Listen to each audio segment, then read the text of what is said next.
Hey folks, Tristan back with another video, and in this video I've got some headphone news, mostly with regards to Sony as well as with regards to Audioquest. The first bit of news is that, well, you probably remember a few months ago I reported that Skylar Gray, the designer of the Audioquest Nighthawk and Night Owl headphones, had left Audioquest. Well, a couple of months ago, Audioquest sent out a short letter or email to their authorized dealers, and let me read that for you. It says, "Hello Audioquest dealer. After much thought and consideration, Audioquest is leaving the headphone category and will stop production of the Nighthawk and Night Owl headphones. These have been very popular and have sold tens of thousands of pairs, but to fully develop the range would take all of our efforts away from our cable business, which is why we are all here in the first place. Therefore, once we have sold out of existing stocks, we will not be ordering more from the factory. This will be sad news for many of you, and we are very grateful for all of the effort that you put into making these a global success for Audioquest. The reviews and dealer acceptance have been fantastic, which only makes the next stage easier for us all. We all now have an opportunity for you to take part in the great sellout action. $399.95 is the new minimum advertised price."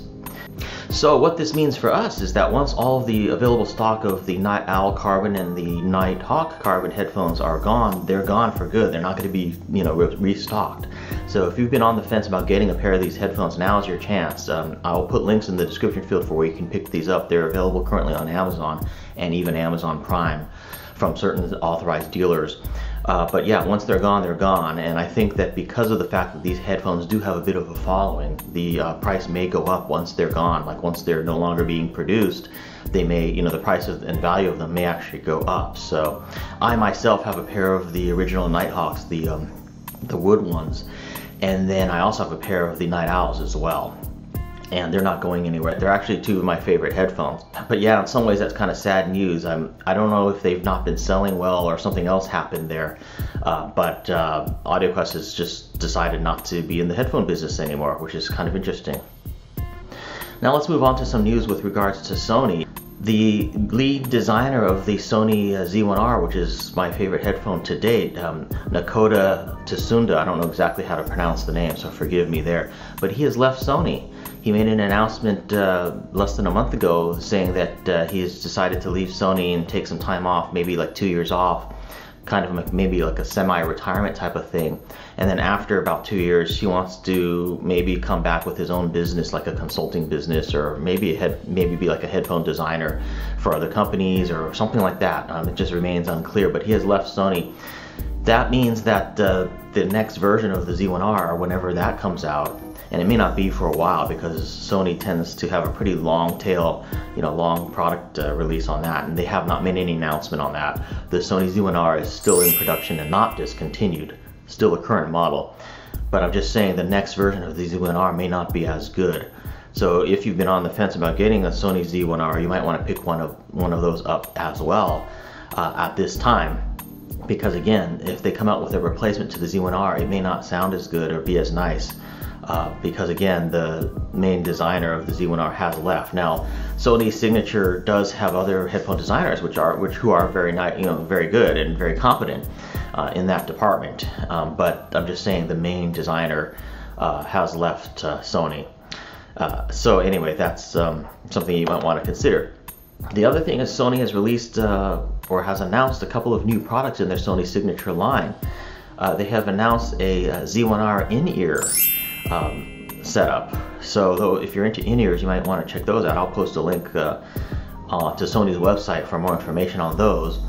And I'm not really much of an in-ear monitor fan, so I probably will not be getting those in for a review. Maybe, you never know, but I'm not a big fan of in-ears. I just don't tend to like them, but I think they have tried to replicate the general overall sound signature of the Z1R headphones in the in-ears.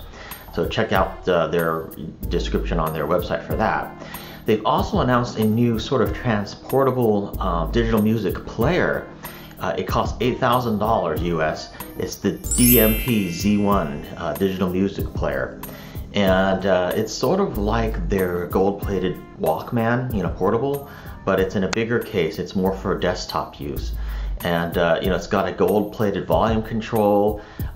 They've gone all out here. It's got internal Kimber cable inside. Of course, it's got the full 4.4mm Pentacon balanced output. It's got, you know, USB DAC inside. It's got 250 gigabytes internal storage, as well as a micro SD slot for music playback. It's just totally supposed to be optimized for, you know, audiophile usage. So check out the link in the description field. I'll post a link to Sony's website on that as well, and it looks kind of interesting. Definitely kind of a high-end player though at $8,000. So yeah, just a few short items of headphone news for this video. Thanks for being a subscriber, and thanks for watching.